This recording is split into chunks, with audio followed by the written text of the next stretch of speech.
Ang isla ng Bali sa Indonesia ay matagal nang naging lugar para tumakas mula sa lungsod at mag-recharge. Paano ito kahawig ng baryo sa liblib na probinsya? May mga gubat at kakaibang hayop dito. Minsan makikita mo pa sila sa iyong unan. Dalawa kayo, totoo ba? Pero ang liblib na lugar na ito ay may maraming iba't ibang anyo at pagpapakita. At hindi palaging tahimik na nagmumuni-muni at humahanga sa kalikasan ng mga tao rito. May mga lugar na mas gusto ang ibang uri ng libangan. Sa kuta habang naglalakad ka, inaalok sa'yo lahat ng bagay doon. Yun ay ipinagbabawal. Kung interesado ka, siguradong makakahanap ka. Sa gubat ng Bali, maaari ka ring makatagpo ng villa kung saan ginaganap ang kakaibang party. Seryoso ang lahat dito. Iniiwan ng kalahok ang kanilang inhibisyon sa labas ng pinto at natatapos lang ang party pagsikat ng araw. Sa mga party na ito pwede ang lahat. Kapag naririnig mo ang tungkol sa tinatawag na kinky party, iisipin mo siguro na lahat ng tao ay nagtatalik doon. Ang astig kasi, hindi ito diretsahan, kundi mas totoo siya sa mas malalim at mas personal na emosyonal na antas. Pwede mong sabihin agad ang mga gusto mo.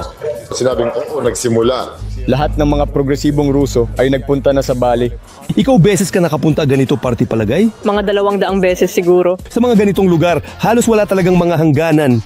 Ang mga tao ay sumasayaw ng walang saplot sa ibabaw, gumuguhit ng larawan gamit ang katawan, nagbubuhos ng mainit na wax sa bibig, sinusunog ang sarili at isinasabit sa kisame. Lahat ng ito ay hindi nagdudulot ng sakit o pinsala at sa lahat ng palatandaan, nagpapasaya sa lahat. Sa party, may bagong natutunan ang kabataan. Natututo sila ng kakaibang pakikisalamuha.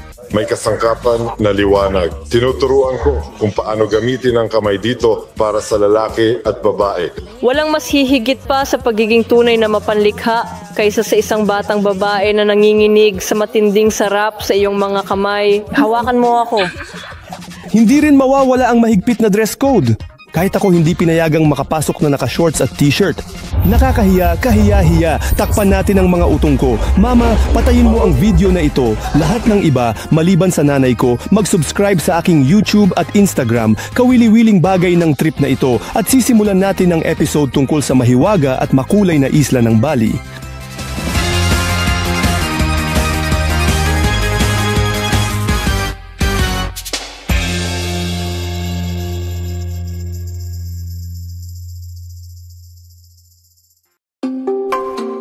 Bali, maliit ang isla ngunit magkakaiba.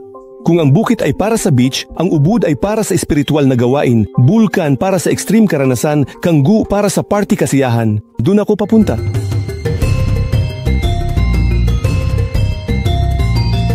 Ang atmosphere dito ay puno ng luntiang paligid, maraming hayop, kaunti kalsada at napakaraming motorsiklo.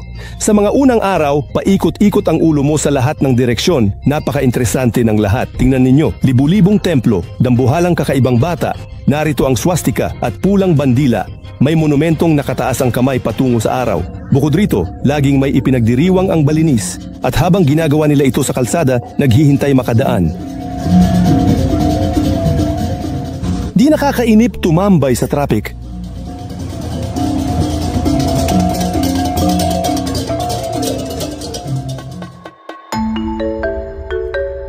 Bukod dito mura ang lahat sa Bali. Dati mas mura pa talaga. Dumagsa ang tao, tumaas ang presyo, pero 4 na beses mas mura kaysa Europa. Madalas may amag sa pader, bihirang kumpuni ng swimming pool sa murang guest house, at dahil sa halumigmig, hindi natutuyo ang damit. Pero pwede may pomelo tumutubo sa itaas ng ulo mo. Hindi rin nakakabagot sa kwarto kahit mag-isa. Dalawa ba talaga kayo? May kung anong kumakaluskos sa banyo. Ngayon, natatakot na akong pumasok doon. Gikone, pasli na sila. Nagkalat na sila. Lumabas ako para sa sunset. Ang sunset dito sa Bali ay maganda, pero alam na ng lahat kaya puno ang dalampasigan.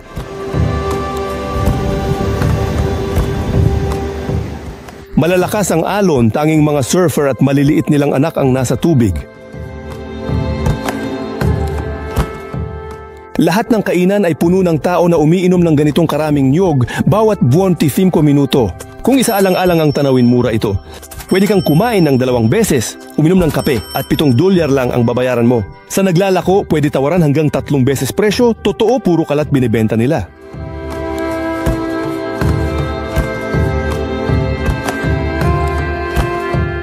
Habang dumidilim, dumarami ang bonfire sa tabing dagat. Sa mga bahay sa paligid, nagsisimula na ring magliyab at magsindi ng apoy. Ito si Tonya. Pumunta siya rito para sa party ng matatanda at nahihirapan siyang magdesisyon kung ano ang isusuot.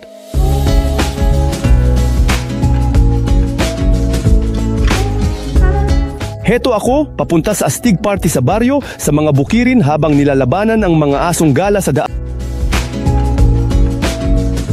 Pakiramdam ko ay parang talagang nasa taong 2003 ako at papunta sa disco sa katabing baryo. Ganyan mismo ang itsura ng suburb ng Denpasar na ito.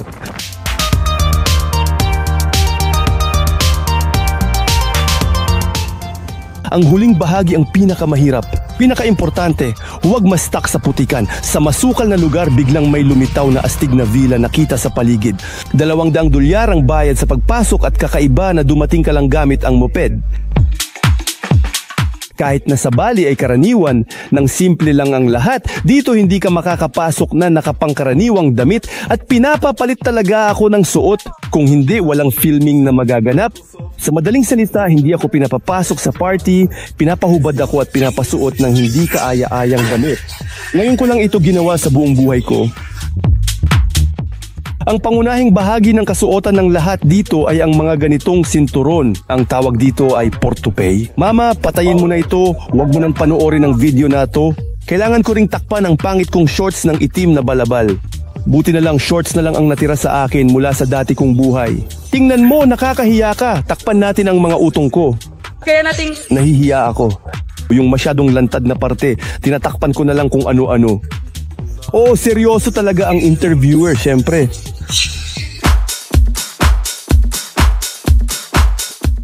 Sa villa, lahat ay masaya. Si Tonya ay nag-stretching sa billiard table habang ako ay umiikot magmasid. May pool sa labas. Dito, lumalabas ang lahat para makahinga at pag-usapan ang nangyayari sa loob.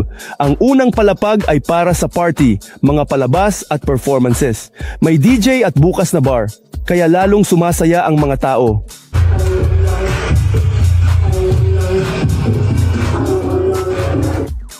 Sa ikalawang palapag, ang mga tao ay hiwa-hiwalay sa mga kwarto at abala sa gusto nila at kaya nilang gawin. Sa ngayon, nabibigla sa mga damit at lalo na sa sandalyas.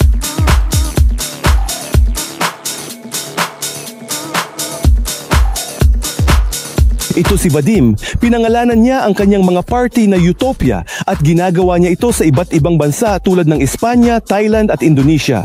Ginagawa ko ang mga party na ito sa buong mundo. Tulum, Ibiza. Naglalakbay ako at saan man ako makarating, doon ako nag-oorganisa ng mga party. Tuwing tag-init, nakatira ako sa Ibiza at tuwing taglamig, may pagpipilian ako sa pagitan ng Tulum at Thailand. Ngayon, nadagdag na ang Bali. Talagang nagustuhan ko ang Bali, sa totoo lang. Lalo na ngayon, maraming mga progresibong Ruso ang dumating dito sa Bali. Kaya bakit hindi manatili dito?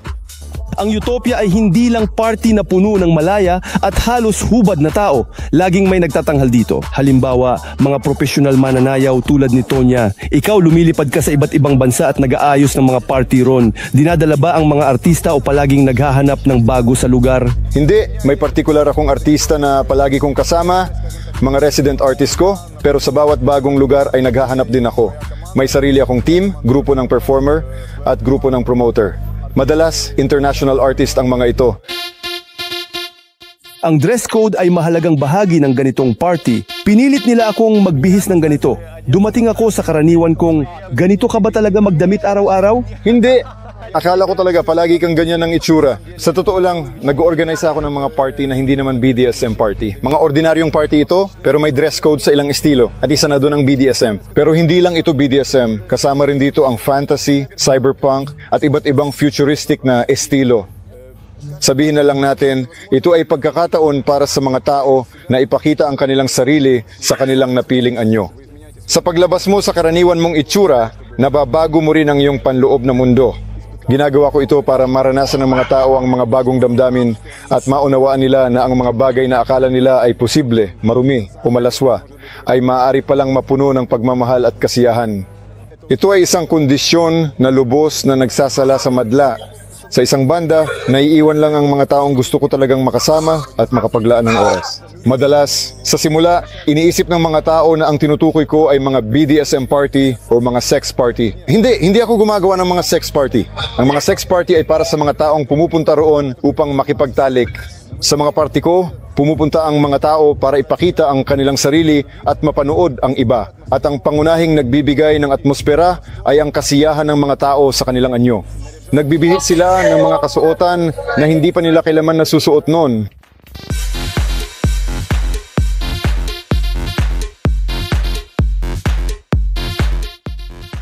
Paano nililibang ang mga bisita habang nagmamasid sino ang gusto nilang makasama? Shibari ito. Kapag walang nangyayari, naisip ng Hapones magbigkisan. Ang sining na ito ay naging napakakaakit-akit kaya kumalat ito sa buong mundo. Ang modelo ay nakasabit sa kisame at kailangang marunong mag-relax. At ang Shibari Master, kung magkamali siya, ay maaaring makasakit. Si Maxim ay nagsanay ng Shibari sa loob ng 5 taon. Delikado ba ito? Oo, delikado. May pagkakataong may pinsala. Kahit ang mga bihasang professional na master ay paminsan-minsan nagkakaroon ng pinsala. Oo. Ano ito? Pagkapunit ng litid o ano?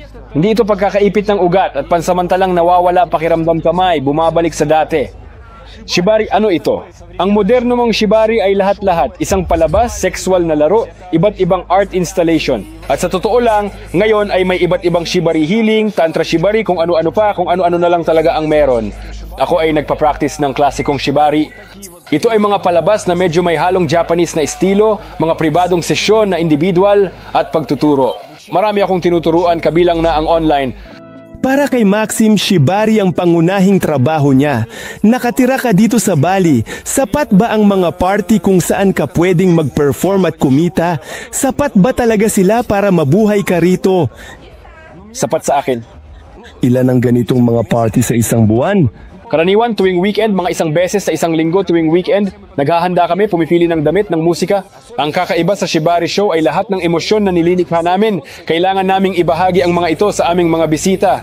Kapag nagagawa naming maibahagi iyon, kapag nagugustuhan ng mga bisita, ibig sabihin, naging matagumpay ang show. Kapag hindi namin nagagawa, pero sa akin, nagagawa ko naman. May mga pagkakataon ba na lahat lasing, walang pumapansin? Oo, nangyayari iyon. Lahat lasing kaya walang pumapansin. Nakakainsulto ba yun? Hindi nakakainsulto, hindi. Papahinga ang mga tao. Oo, ayos lang. Tungkulin kong pasayahin ang bisita sa visual na presentasyon. Kapag nagustuhan nila, magbibigay sila ng positibong feedback sa organizer at iimbitahan ako.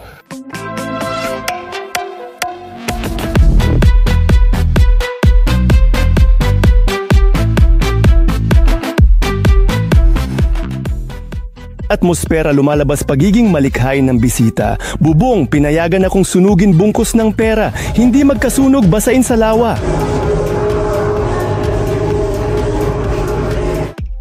Ito si Vika at magtatanghal din siya ngayon. Sa totoo lang, ako ay isang psychologist, sexologist, coach at master ng masahe dito. At ang modelo, maari akong maging photo modelo para sa Shibari or ibang BDSM na gawain. Tungkol saan ang magiging palabas? Ngayon, may palabas tungkol sa fire play at wax play. Ibig sabihin, laro ito gamit ang apoy at kandila.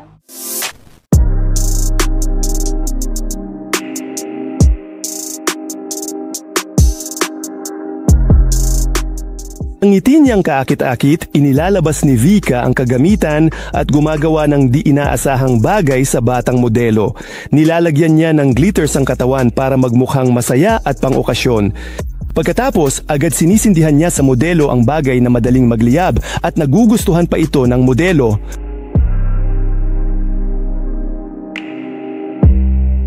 Sunod, binubuhusan ni Vika ang modelo ng mainit na wax sa sinding kandila tapos sabay mula sa 3 kandila. Ang mga tao sa paligid ay nagulat at namangha, lalo na ang mga lalaki. Ang iba naman ay kinukunan ng video ang lahat dahil baka hindi na maniwala ang iba na totoong nangyari ito. Lumamig na ang wax at kailangan na itong tanggalin kaya may espesyal na kutsilyo ni Vika. Kinakamot niya ang wax mula sa sakong ng modelo. Sa pagtatapos, para mas tumatak ang emosyon, pinadaan ni Vika ang espesyal na gulong na may ngipin sa katawan at sabay nilang kinain ang maraming mainit na wax. Si Vika nag-organize ng party para sa matatanda kinky estilo? Ang kinky ay tungkol sa mga sexual na eksperimento, tungkol sa pagtupad at paglikha ng mga pantasya, tungkol sa mga bagong bagay, emosyon, karanasan, at higit sa lahat, kalayaan. Ibig sabihin kalayaan, lahat ay pinapayagan. Bahagyang o ganap na paghubad, bahagyang o ganap na interaksyon. Kabilang na ngayon ang mga halik at pakikipagtalik. At ayon dito, hindi rin limitado ang bilang ng mga tao. Ito ang pangunahing batayan ng organisasyong ito, ang mismong kultura ng pahintulot. Ibig sabihin, walang mangyayari kung hindi gusto ng kabilang panig. Kung gusto kitang hawakan, tatanungin kita, pwede ba kitang hawakan? Sasagot ka ng oo, hahawakan lang kita sa ganong pagkakataon. Kapag may malinaw na pahintulot sa salita, hindi dahil inisip mo lang na She winked. parang sinasabi mo, hawakan mo ako. Kaya naman, ang espasyong ito ay talagang tungkol sa kaligtasan, kung saan malaya kang maghubad o maging bakla o bi at walang magsasabi sa iyo ng yuck o kung ano paman. Dahil ito ang iyong desisyon, katawan, buhay mo at sinusuportahan namin niyon. Ayon kay Vika, ang ganitong party ay una isang anyo ng sining, saka na lang ang iba pa. Karaniwan, hindi ko sinasabi na pumunta sila para sa sex. Ibig sabihin, hindi ko sila inaanyayahan para sa sex, kundi para sa mga bagong karanasan dahil nagbibigay kami ng masterclass sa tantra at masahe.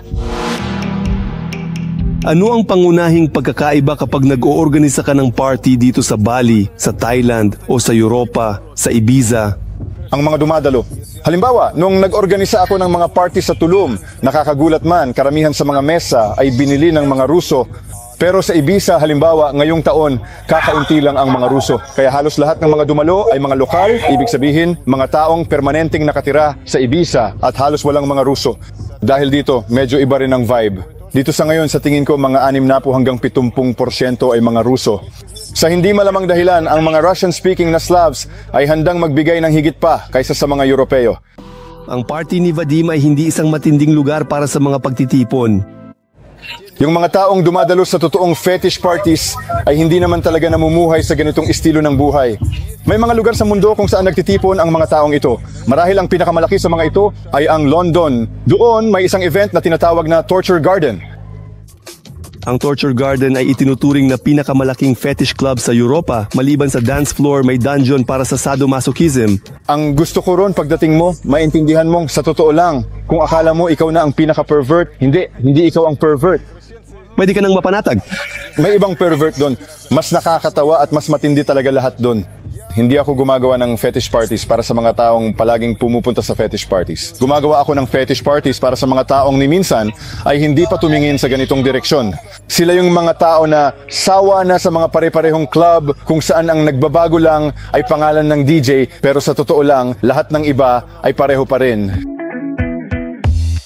Pagsapit ng umaga sa villa, nagkahati-hati na ang mga tao. Yung iba natutulog, may kanya-kanya, may magkakasama. Sa dance floor, sumasayaw pa ang grupo. Sa hirap mag-book ng taxi sa liblib na lugar, pauwi na kami, kasabay ng nagmamadaling pumasok sa trabaho. Ako naman, bago pumunta sa isa pang pikanteng party, kailangan ko munang makatulog ng maayos.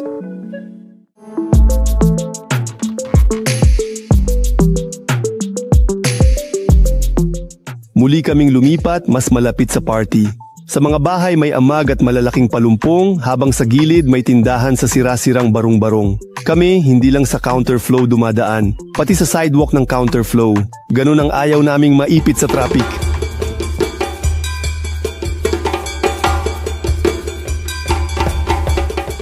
Ito ang mga kapitbahay naming Australiano, nagsisiksikan ng malaking pamilya nila sa isang moped. Sa tabi ng maliit na hotel ay may mga palayan. Walang piraso ng lupa na walang laman. May natitira mga 10 metro mula bakod hanggang bakod at iyon ay napapatayuan. Heto, patuloy tinataniman ng palay dito. Sa bawat hakbang at bawat barong-barong na gawa sa kung ano-anong materyales, siguradong may tindahan. Nagbebenta sila ng kape na 3-in-1 at bote ng tubig. Ito ay palatandaan papunta sa bahay ng manghuhula. Dito, napahinto talaga ako para tumayo sa malinis na lugar. Kung talagang gugustuhin mo, makakahanap ka ng nag-aayos ng iPhone at kahit ng klasikong tindahan. Direkta sa tindahan, pwede kang kumuha ng malamig na niyog. Ayan, nakalatag sila. $1 ang isa, 15,000 sa madaling salita, lokal na pera. At binuksan nila ito sa lugar, binigyan ka ng isang dayami at pumunta ka at uminom. Mabilis kang masasanay na huwag nang magulat sa mga bundok ng basura sa Bali. Ganon din sa magkatabing kusina at maruming pagawaan ng mga motorsiklo. Pero bakit nga ba hindi kumain dito? Masarap at mura ang pagkain, pero mukhang may mga posibleng sorpresa. Kaya bihira lang akong kumain dito.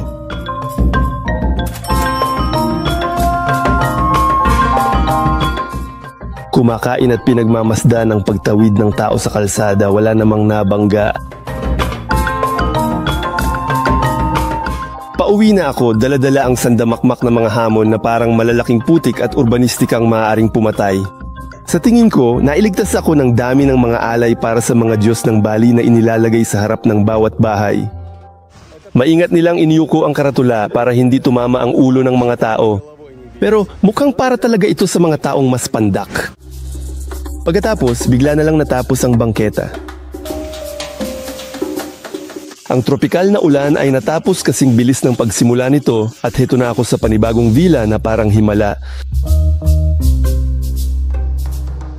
Sa loob mainit na agad ang lahat. May mga magkakapareha ng nagyayakapan, may mga grupo na ring magkakasama at ako na may nagulat at umupo na lang sa mesa. Sa sala sa unang palapag, tahimik pa sa ngayon. Kapag kinakabahan ako, marami akong kinakain. Ngayon lalo na. Nagtago ako sa isang sulok. Pangatlong sandwich ko na ito. Ang nagpasaya sa akin dito, higit pa sa sarili ko, ay ang kawalan ng mahigpit na dress code. Pwede akong magmukhang normal lang at pagkatapos ay maipapakita ko pa ang video na ito kay mama sa kahit anong paraan. Hindi ako mapapahiya. Pero sa totoo lang, sa ganitong party, hindi uso ang mahiya at bukas ang lahat ng pinto.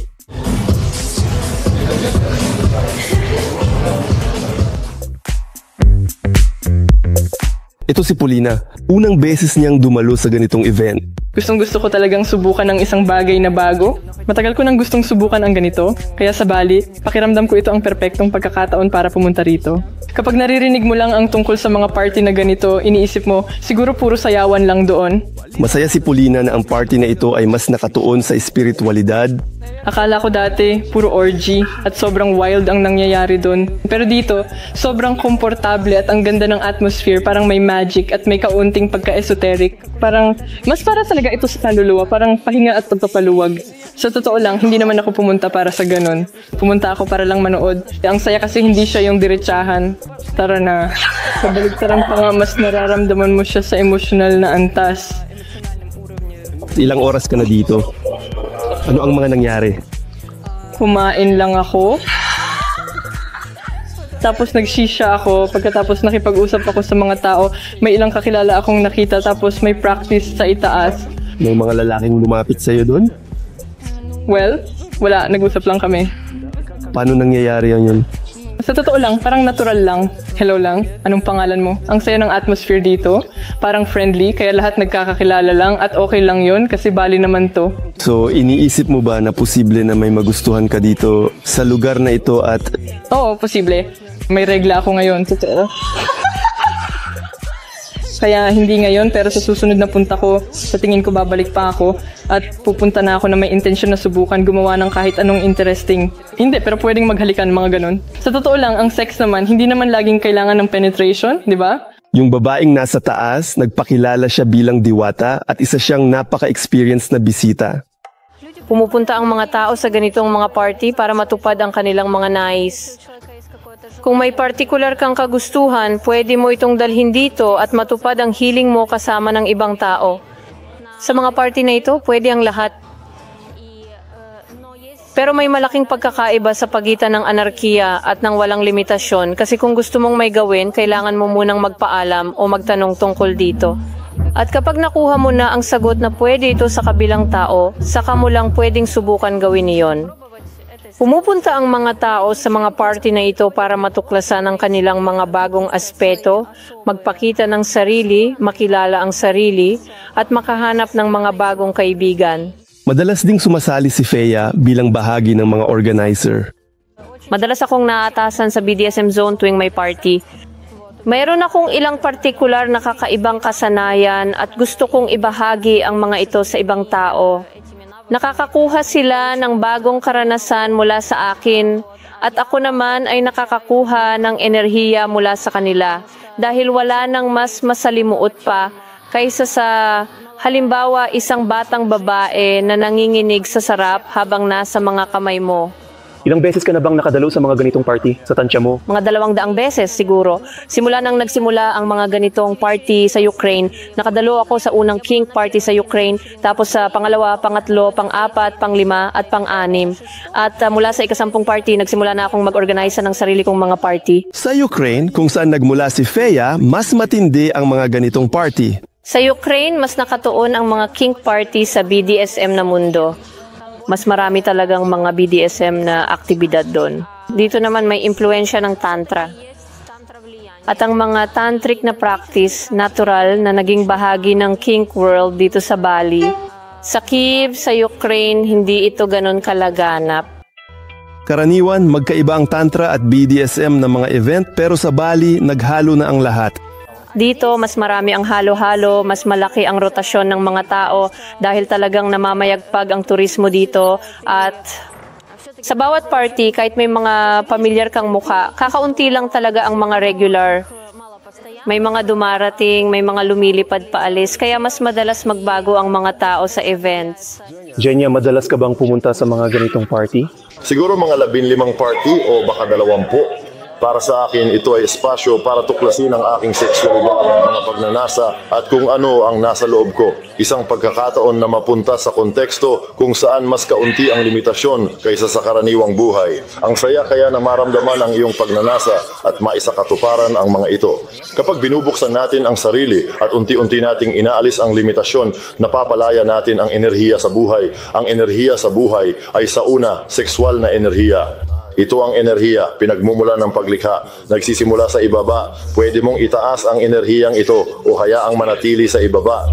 Matagal na akong nagsasanay ng tantra at mga dawistang practice kaya ito ay pagkakataon gisingin ang enerhiya ng buhay. Ito si Jenya. Siya ang magpapaliwanag kung ano ang tantra. Narito sila kasama ang kasintahan, parehong nakasuot ng damit. Makalipas ng kaunti, makikita mong siya ay masaya at kalmadong nakangiti. Sa madaling salita, ang tantra ay parang yoga para sa matatanda. Iyan ang aking paliwanag bilang isang taong wala talagang alam dito. Sa enerhiya, tungkol sa sexualidad at kaugnay nito. Nagsasagawa ako ng energy practice. Ina-activate ang sexual na enerhiya. Itinataas ito, ipinapamahagi sa sistema. Nagbibigay ng matinding pakiramdam. Tantra sa India, spiritual na practice. Ugnay sa mas mataas. Pag-aalay sa mga Diyos sa pamamagitan ng sexual na enerhiya. Ayon kay Jenya, ngayon tulad ng yoga, tinatawag na tantra ang kung ano-ano na lang. Ngunit napakakaunti ng tunay na tantra. Nagtuturo ako kung paano gamitin ng mga lalaki ang kanilang kamay sa mga babae. Nakikita namin ang epekto. Paano ito gumagana? Bilang isang taong praktikal, ipaliwanag mo sa akin ang tungkol sa enerhiya. Ang emosyon sa isang banda, ito ay isang estado, parang masilang bagay. Ngunit sa kabila, ito ay tiyak na kemikal na nililikha ng mga glandula ng katawan, pumupunta sa utak at nagdudulot ng ganitong pakiramdam. Dagdag pa, may masilang sensibilidad ng katawan. Meron tayong fascia, di ba? At nakakaramdam ang mga ito. Nararamdaman naman natin, halimbawa, kapag may nakatingin sa atin mula sa likod, parang nararamdaman natin, pinapakipot nito ang fascia. Tama, fascia rin ay tumutugon sa sensitibong impluensya. Ang fascia ay parang balot ng ating mga internal na organo. May ginawang pag-aaral. Kumuha sila ng piraso ng buhay na fascia, pinanatili nila itong buhay at inilapit dito ang apoy, electrode o anumang panganib. Kusang kumikipot ito kahit wala ang natitirang bahagi ng katawan, kahit hindi ito nakikita o na-interpret. Ginagawa ito ng fascia. Kung paano ito tumutugon sa panganib, ganoon din ito bumubukat kapag may nararamdamang kaaya-aya. Oo, yung pakiramdam bago ang halik. Kapag hindi pa kayo naghahalikan pero malapit na, yung nararamdaman sa pagitan ng mga labi sa sandaling iyon, ang daming nade-develop na dopamine. Pero ang tantra ay hindi tungkol sa chemical, kundi pati sa enerhiya.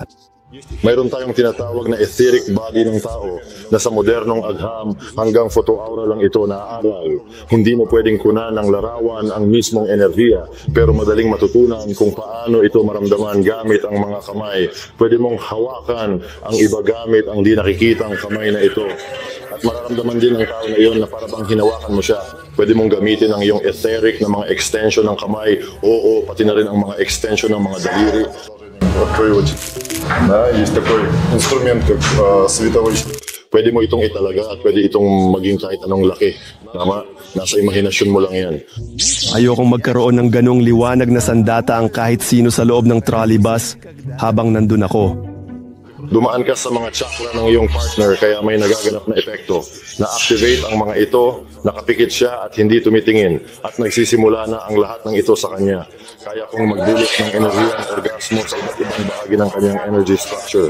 Mga kasanayan itong pwedeng pag-aralan at matutunan ng sinumang tao na may pisikal na katawan.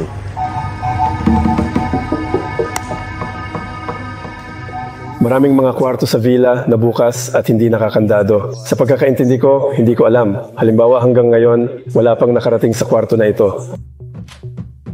Makatuwiran na sa mga kink party, madalas mangyari ang mga biglaang pagkakakilala. Pero may patakaran sila at hindi basta-basta pwedeng makipagkilala ng malapitan. Tingnan mo, halimbawa 2 tao, kumonekta sila dito. Paano ito technical na nangyayari? Pwede ba silang magkulong sa isang kwarto o paano ba? Hindi pwedeng magkulong, hindi namin pinapayagan ang pagsasara ng mga pinto dahil mga pampublikong kwarto ito. At syempre, kung ayaw nilang may sumali o pumasok sa kwarto, pwede naman silang magpakiusap na huwag silang istorbohin. Ngunit sa pangkalahatan, sinisikap naming tiyakin na natututo ang mga tao na i-abstract ang kanilang mga sarili at magsaya sa anumang mga kondisyon.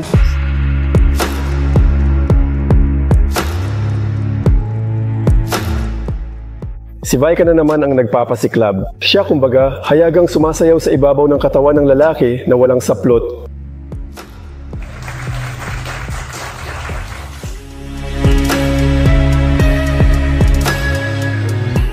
Ngayon, pinapahira ni Vika ng pintura ang pinakapribadong bahagi ng kanyang katawan at ginagamit ito para gumuhit sa puting t-shirt.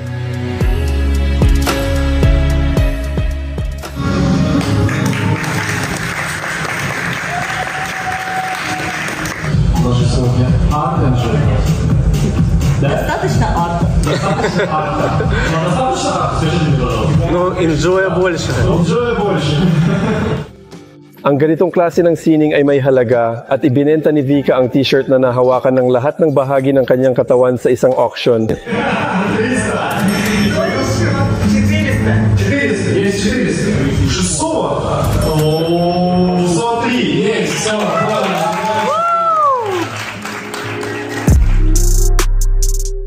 Sa parehong paraan, gumuhit at nagbenta na rin si Vika ng isang painting at lumipat na sa susunod na yugto ng palabas. Dito na nagsimula ang pagguhit gamit ang mainit na wax sa katawan.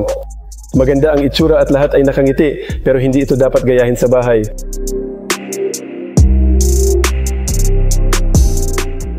Pagkatapos binuhusan si Vika, maganda kinalabasan at hindi napigilan sarili.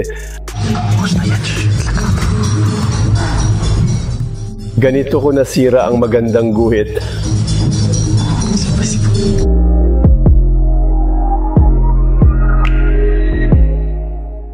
Si Vika ang nag-organisa ng kinky party na ito.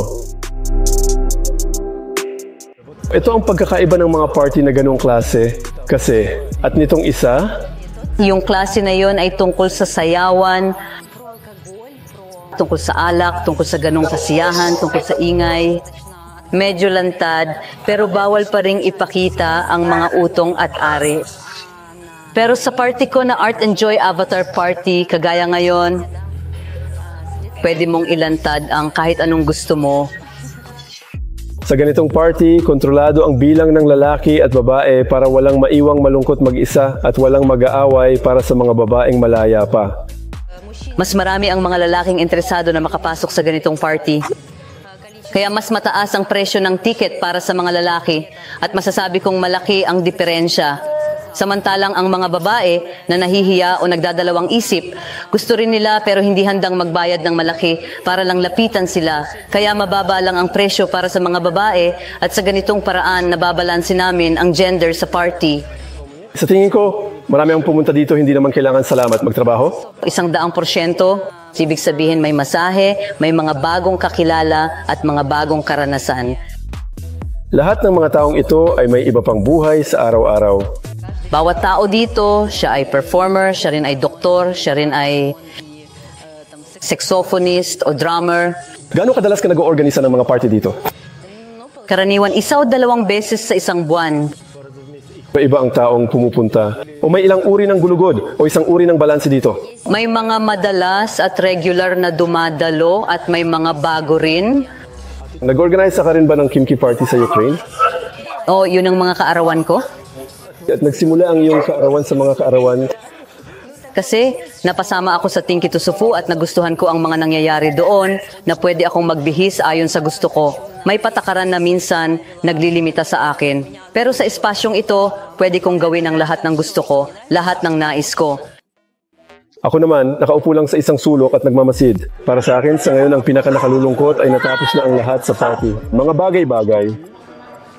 O ito, naninigarilyo ako pagkatapos ng iba pang mga tagaytay. Pero ayos lang, parang lahat naman may medical certificate. Magpapanggap na lang akong tagalabas sa mga susunod na araw. Pero wala naman yun kumpara sa mga nangyayari sa paligid. Bawat ganitong pagtitipon ay maaaring may kanya-kanyang tema. At dito na nagsisimula ang ritual ng pagtatalaga. Ngayon ang tema ay Avatar. Lahat ng tao ay kaayon sa nararapat na anyo. Wala akong mga guhit. Pero napagdaanan ko na ang pagtatalaga. Ginagawa ito gamit ito. Tingnan, bawat party namin ay may sariling tema. Ang tema ay Avatar, kaya may mga bagay kaming enerhetiko, maganda, at parang kosmiko. Minsan maaring BDSM ang tema.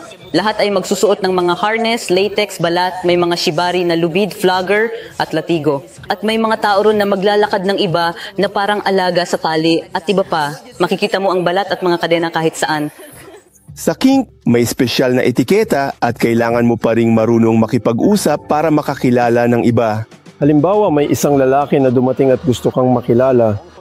Ano ang dapat niyang gawin para dito? Lalapit ba siya at ano ang sasabihin niya? Lalapit siya at sasabihin, "Hi." Kadalasan, yung mga madalas dumalo sa mga party, pumupunta na sila na may partikular na hinahanap. Sa totoo lang, ang tungkulin ng isang baguhan na pumupunta sa ganitong mga party ay kunin ang makakaya niya mula rito. Kung nararamdaman niyang gusto niya ito, dapat siyang maging bukas na subukan ang mga bagong bagay. Sa karaniwang buhay, kailangan nating makipagkilala, magustuhan, at may iba pang gawin. Pero dito, ito ang konteksto kung saan maaari mong sabihin agad ang iyong gusto. Titingnan mo ang isang tao at mararamdaman mo, gusto kong mayakap siya. Nararamdaman ko na ang katawan ko ay lumalapit, gusto kong makayakap. Pwede kang lumapit, sabihin kagustuhang iyon. Gusto kitang yakapin, pwede ba? May patakaran dito. Ang hindi ay nangangahulugang hindi.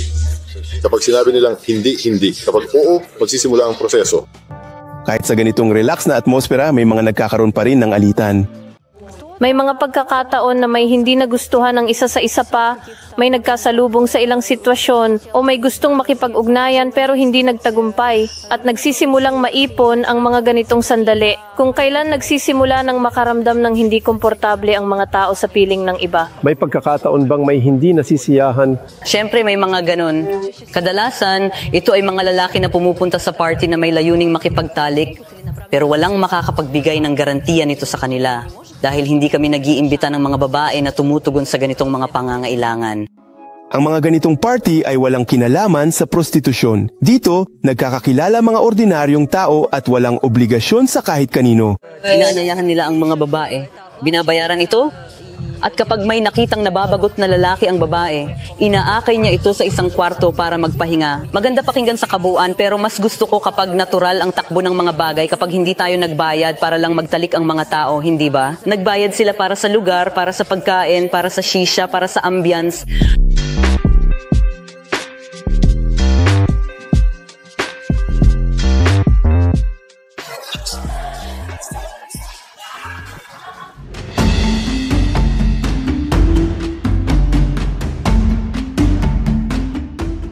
Balikan natin ang karaniwang araw sa isla ng Bali at alalahanin kung gaano ito kaganda. Dito, maraming talon at ito ang isa sa pinakamalalakas. May bayad ang pagpasok pero kaunti, mahigit $1 lang. Maganda ang palikuran dito. 10,000 maligo, 5,000 umihi, 5,000 tumay.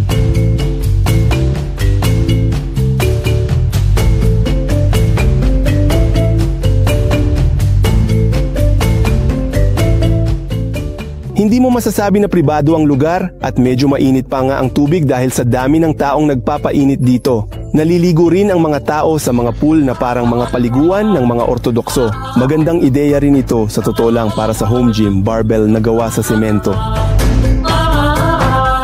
Saan ka man tumingin, maraming insekto. Ayan ang uod at ito naman ang tutubi. Talagang hindi mo mahuhulaan. Sa may entrada, nagbebenta sila ng souvenir at tuta. Do you sell them? Yeah. How much is one? 2 million. 2 million? Oh my god. What about cat? How much?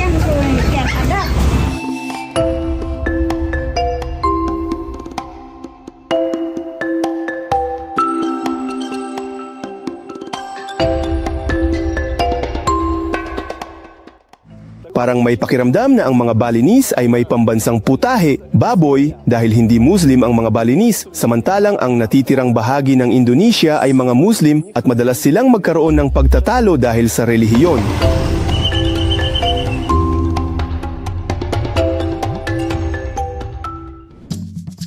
Ito si Dima. Pagdating niya sa Bali, sobrang saya niya at iba-iba ang paraan ng pag-e-enjoy.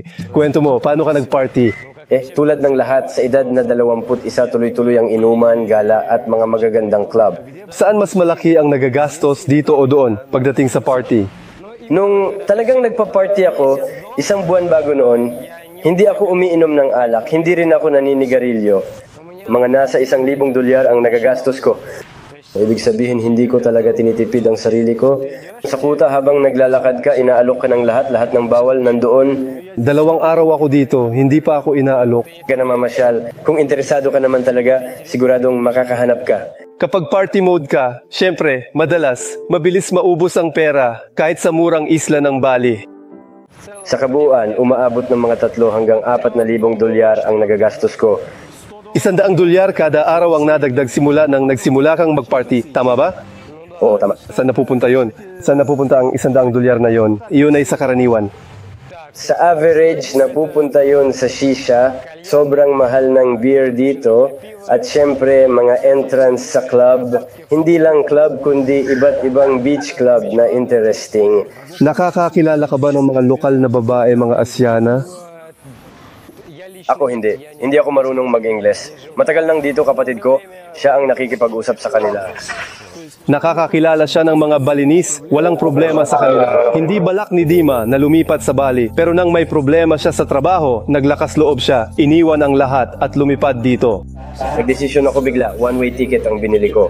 Pumunta ako rito dahil sa mga tao kasi alam ko, by the way, na dito mataas ang konsentrasyon ng mga taong maraming interes at kakayahan. Dito, nagkaroon ako ng napakaraming bagong kakilala na kapakipakinabang. Si Dima nagtatrabaho sa Villa Abala sa advertising. Alam ko na dito, kaya kong mabuhay at gumastos ng $2,000, $3,000. Ang visa ay $35. Ito naman ang renta ng motor na kinuha ko noong dumating ako. Nagkakahalaga iyon ng $850,000 lokal na pera. Pero ngayon, nagrerenta ako ng motorsiklo na nagkakahalaga ng 4 na milyon. Nagrerenta rin ako ng tirahan sa guest house na 4.2 milyon. Dito, sa mga kainan, doon ako kumakain. Sa kabuuan, kung hapunan, umaabot ng hanggang 200,000, minsan 250. Libo-libo? Oo, libo-libo. Kapag pumupunta kami sa club, minsan umaabot ng 5 milyon o 6 na milyon ang nagagastos namin sa gabi. Kaya hanggang $200 pwedeng maubos. Naiintindihan ko kahit saan. Sa gabi, lalabas ka magpa-party. Mawawala sa card mo ang $300. Tingnan mo, gumagastos ka ng 1,000 kada buwan, hindi ka nagtitipid. Hindi puro noodles lang ang kinakain mo. Ayos lang yan, normal lang. Hindi ako kumakain ng noodles lang. Hindi rin ako kumakain sa pinakamurang mga warong. 1 beses lang ako kumain doon. Doon, alam mo na, kanin at yung pinakasimpleng Indonesian na pagkain lang. Hindi ako kumakain sa mga ganon. Kumakain ako sa mga lugar na may pasta, pizza at burgers din. Hindi ako nagluluto dito kahit kailan. Sa kabuuan, sa pagkain, gumagastos ako ng hanggang $15 kada araw. Sa umaga, 2 niyog ang kinukuha ko para sa sarili ko at sa gabi naman, pumupunta ako para maghapunan, mga 160,000 rupiah iyon. Karaniwan, steak ang order ko tapos hindi ko alam kung ano pa, kadalasan may kasamang french fries, gaya ng paborito nilang ihain dito. Dati, sa almusal, kumakain din ako sa isang lokal na kainan. 35, isipin mo, schnitzel na agad ang nakukuha ko. Kahit na nakatira si Dima malapit sa dagat, bihira siyang pumunta sa beach. Sobrang marumi ang mga beach, lalo na dito sa Kuta, Seminyak at Canggu, ito ay klasiko. May lumalangoy ba talaga dito? O para lang talaga ito for surfing lang? Siyempre, may mga naliligo. Naliligo talaga? Oo, may naliligo. Dati, hindi naman ganun kadumi. Ito. Dinadala ba ng alon? Oo. Pero isipin mo, naliligo ka tapos biglang may alon na tumama sa ulo mo ng niyog. Tinamaan ng niyog sa ulo. Tungkol sa pamumuhay ng mga emigrante sa Bali, may hiwalay akong episode. Panoorin pagkatapos ng video kung hindi mo pa napapanood. Sa totoo lang, marami akong kawili-wiling bagay mula Indonesia sa Instagram ko. Bisitahin! Sa Instagram, Vova Karmanov din ang pangalan ko.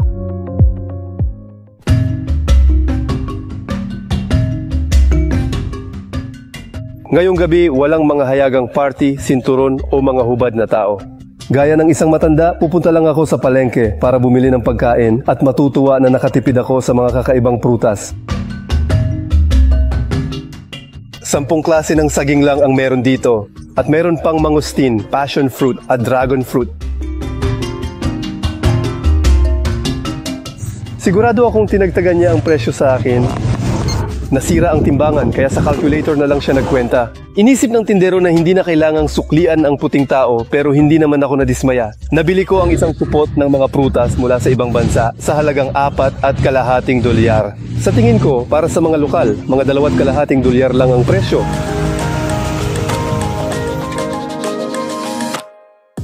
Ito ang episode tungkol sa ibang Bali. Hindi ito ang Bali na nakasanayan nating marinig. Kahit para sa marami ay tila masyadong matapang ang mga nangyayari. Ang atmosfera ng tapat na pagtitipon sa Bali ay puno pa rin ng kabutihan, saya at paggalang sa isa't isa. Mag-subscribe sa aking YouTube at Instagram para hindi mo ma-miss ang mga bagong episode. Sa lahat ng yon, ako si Vova Karmanov. Siguro kakain muna ako ng prutas at uulitin kong panoorin ang mga material. Bye!